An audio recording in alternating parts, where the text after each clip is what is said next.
Good evening, ladies and gentlemen, and welcome to a brand new episode of the Beats, Brews, and Points of View podcast. I'm your host, Neil Richter, sitting with my partner in podcasting across from me, E-Man Bates. E-Man Bates, that's right, PIP. Neil Richter is you, and we are back in the studio for episode 122. What it do? This is Beats and Brews. We coming back. I was like, where is he going with this one? I'm trying to find it. I'm trying to figure it out myself. I'm in a very happy mode right now. Me too, man. I'm in a good mood today too. Anyways, kicking off the show this evening was the brand new single out of Westside Boogie, Aight, featuring Shelly, a.k.a. Big Baby Drum.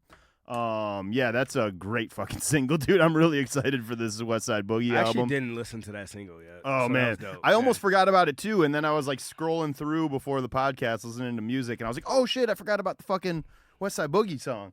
So, yeah, that was a pretty good one. But anyways, coming up on the program tonight, we got birthdays to get to. We got to say goodbye to a legend, unfortunately.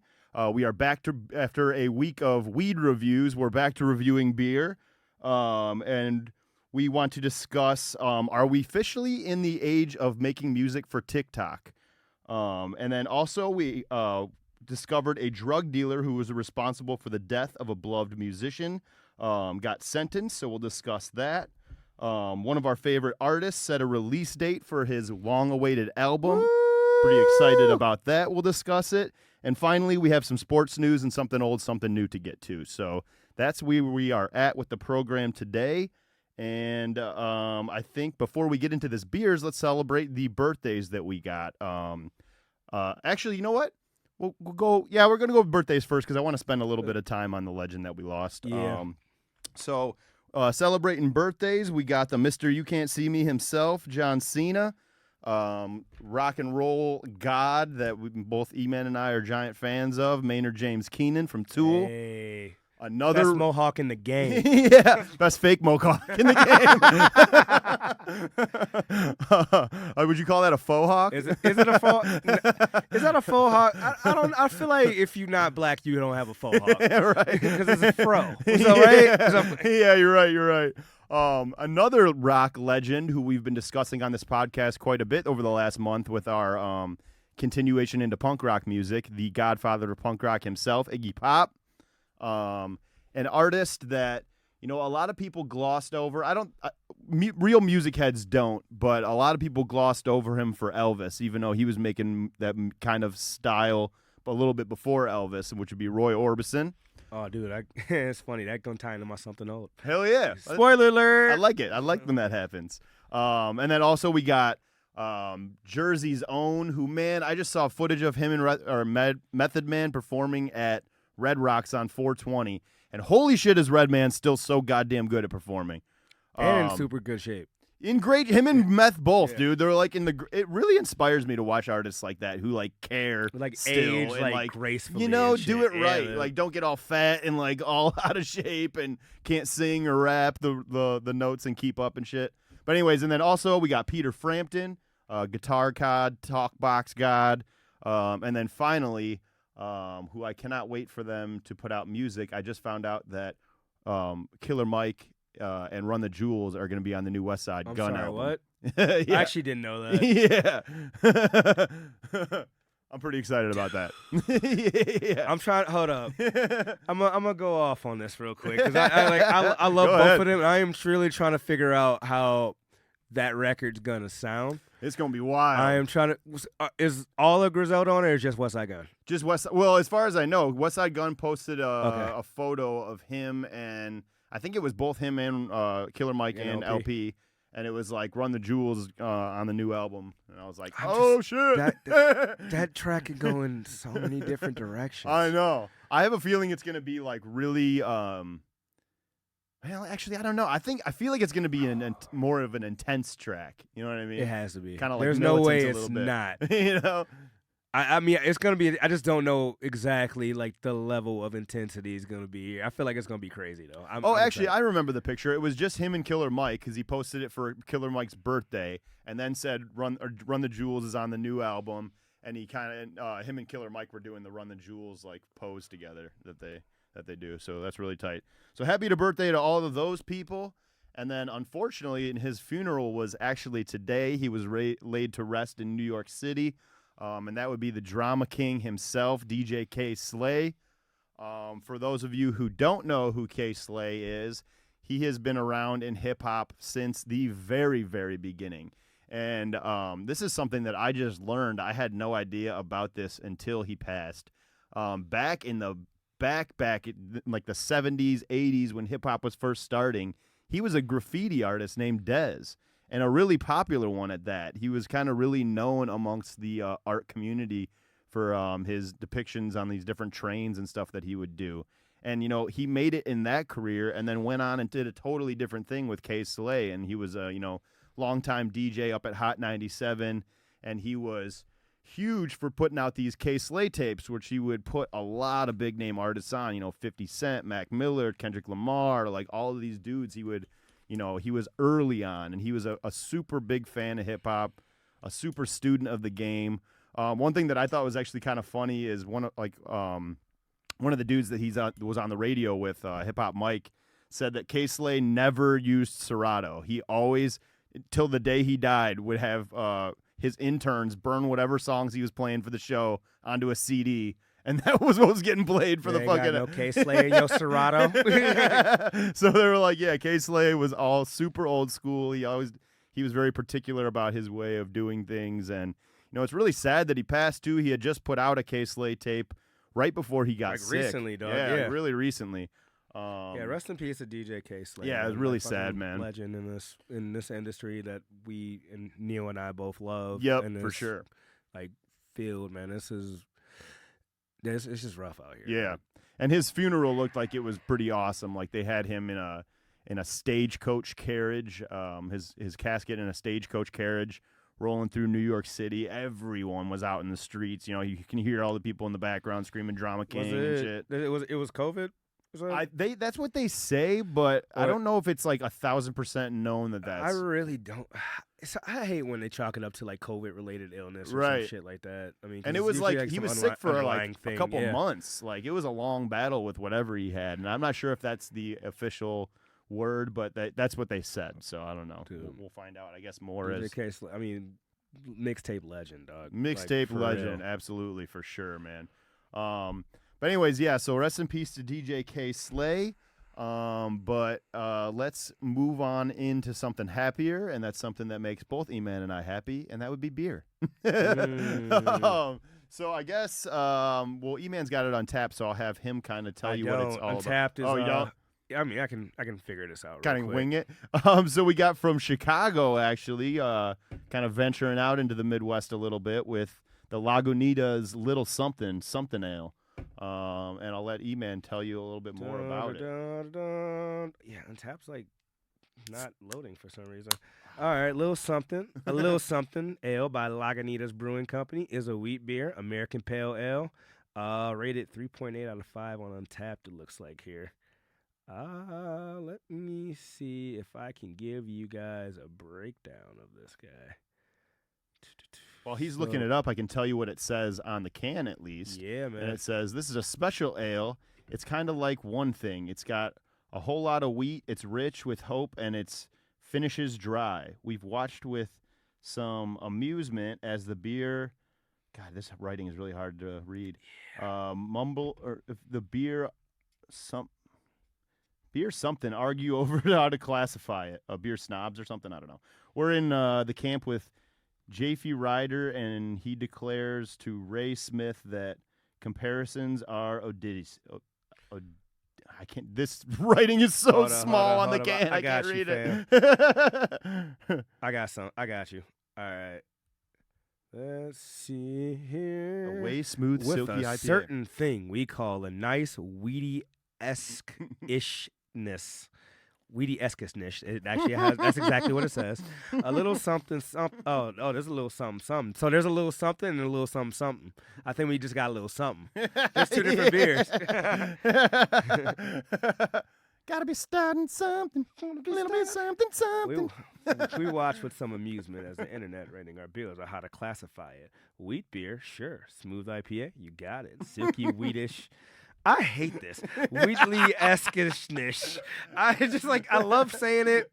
If I wasn't on the air right now, I feel like I'm fucking it up. Definitely, we're in the camp of J.P. Ryder when he declares to Ray Smith that comparisons are odious. Odious?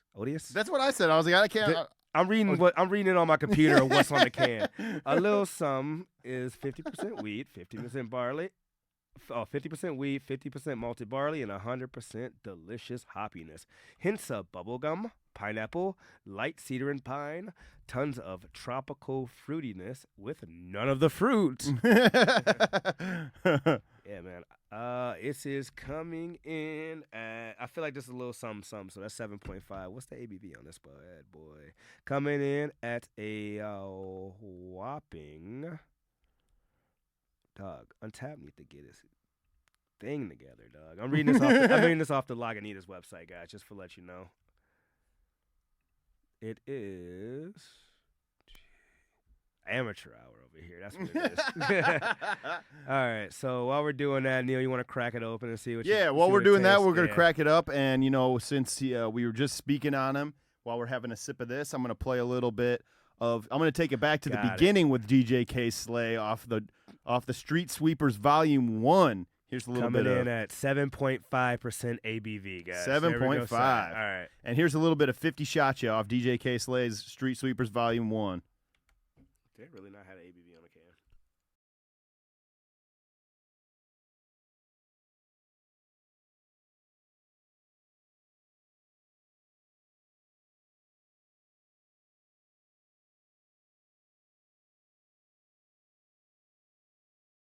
That's a little bit of 50 Shots, taking it all the way back for you. Man, this beer is delicious.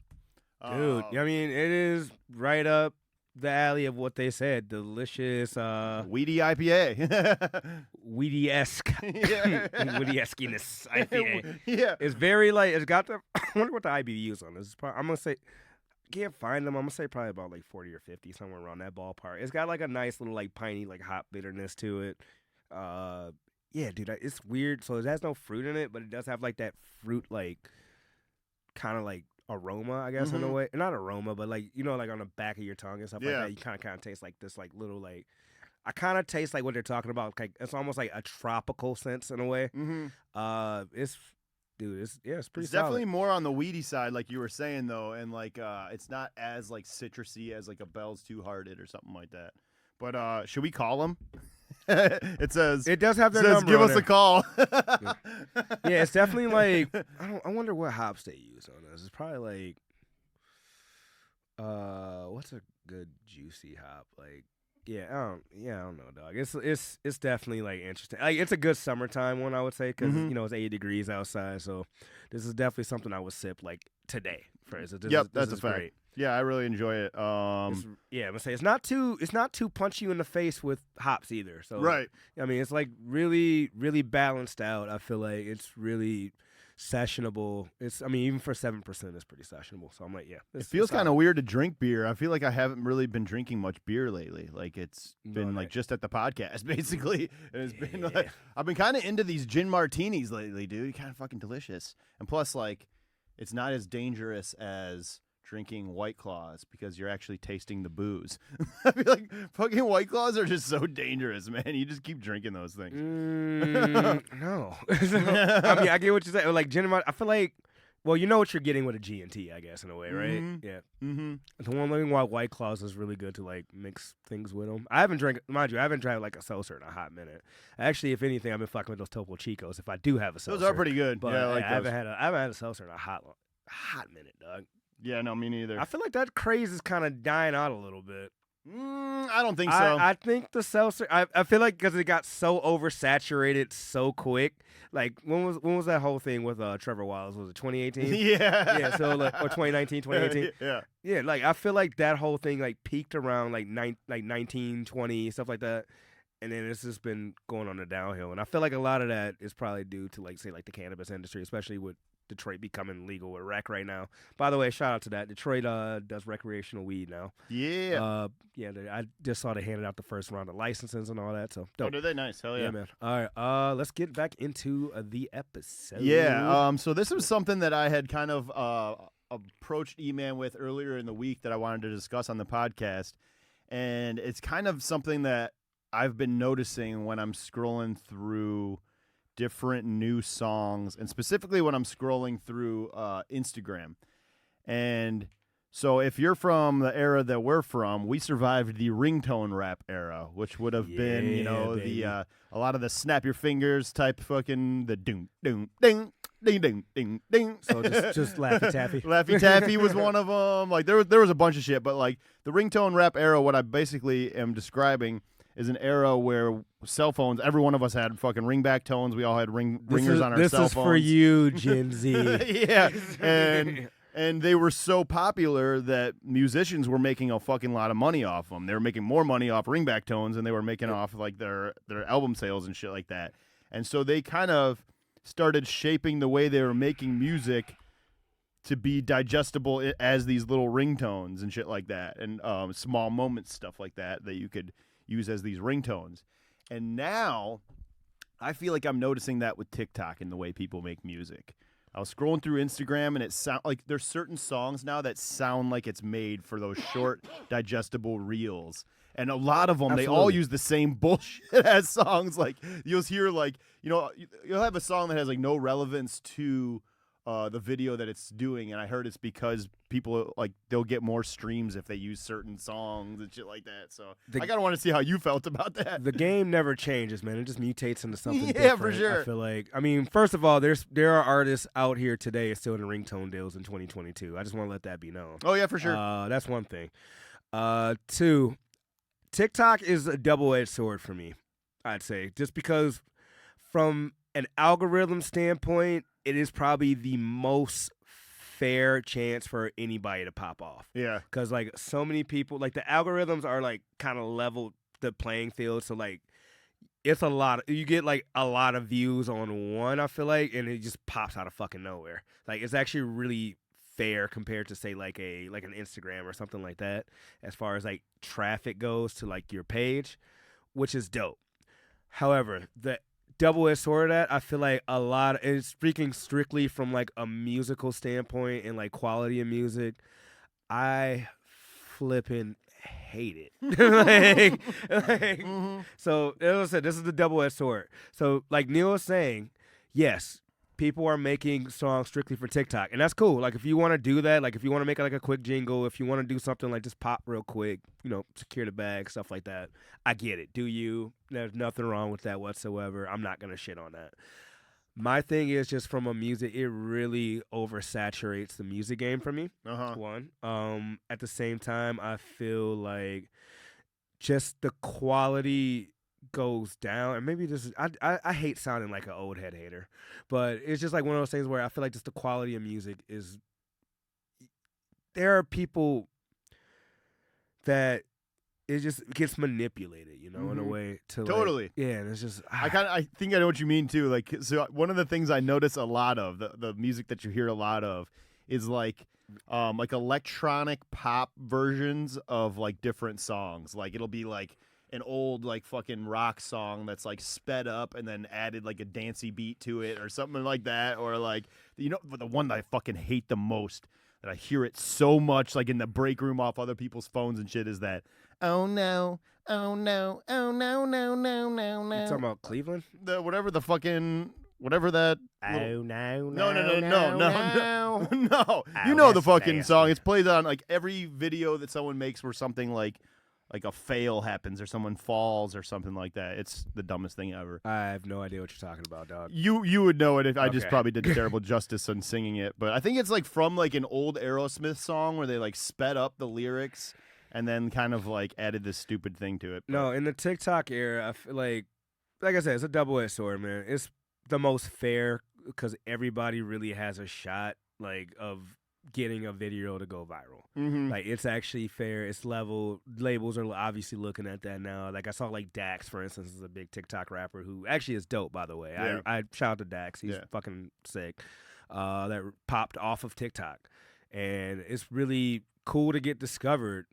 It's just like I'm talking for me. I feel like we're not talking about like the people who are actually talented, like and stuff like that. We're talking about the people in the game, or like trying to game it to where the music you're just kind of riding coattails. I feel like in a way, it's nothing. It's no originality to it to certain things. I don't want this to be taken out of context because like I said, double-edged sword. But I just feel like. Get it how you live it, dog. Yeah. I'm not mad at it, but I know for a fact it's not for me personally, but get it how you live it. That's what I'll leave it at. The other thing, there's one other aspect of it that I do think is kind of interesting, and it kind of like can be a benefit to older artists.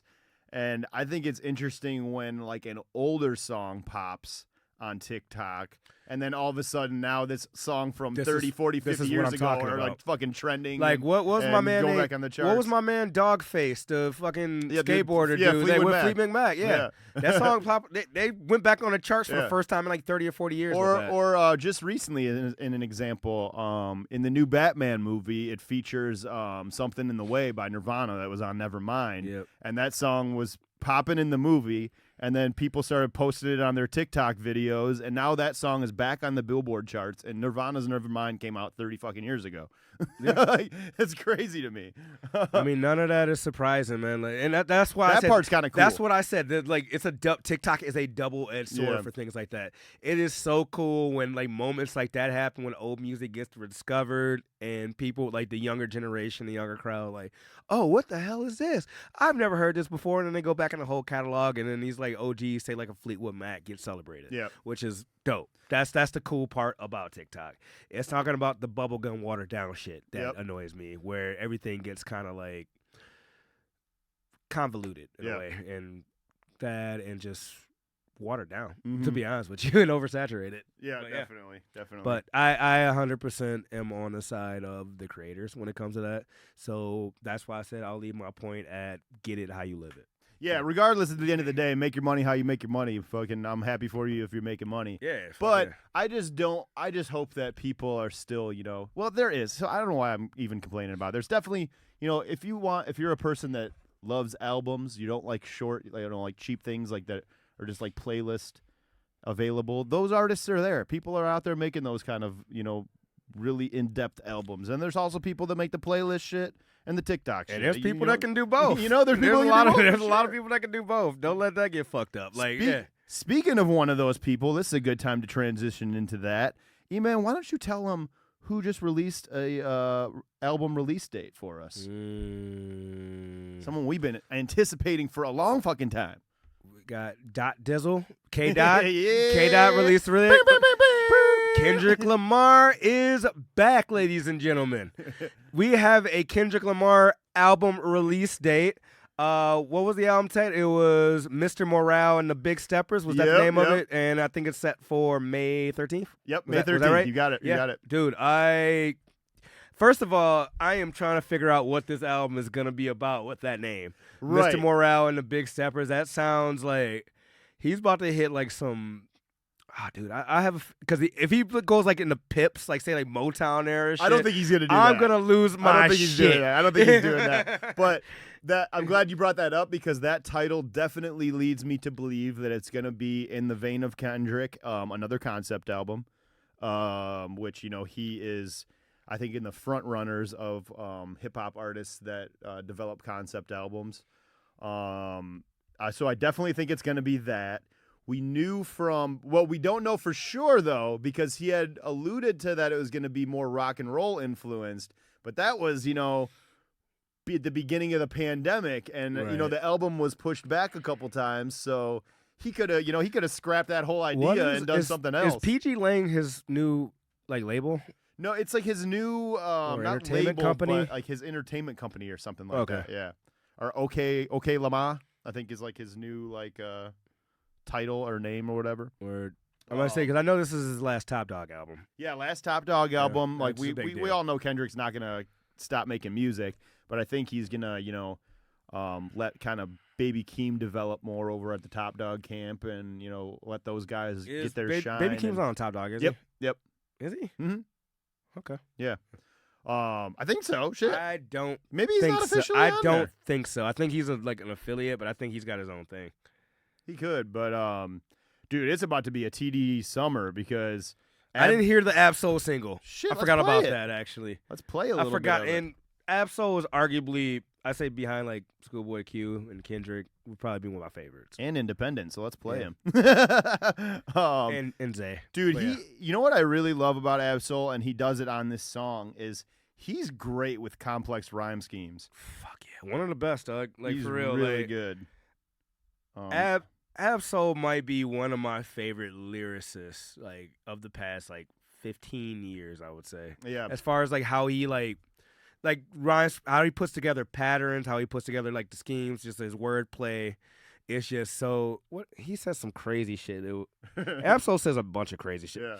We overseas back to back, never wore Chanel or some shit like that. Yeah. I'm like, what the fuck, dog? Both him and Schoolboy have such like a commanding like way that they attack the vocal performance on a song, so it always gets you excited to hear it. Here's a little bit of that for you. Here is the brand new single out of Absol, hopefully off a new album, we're thinking. And it's called Hollandaise. Solo. Solo.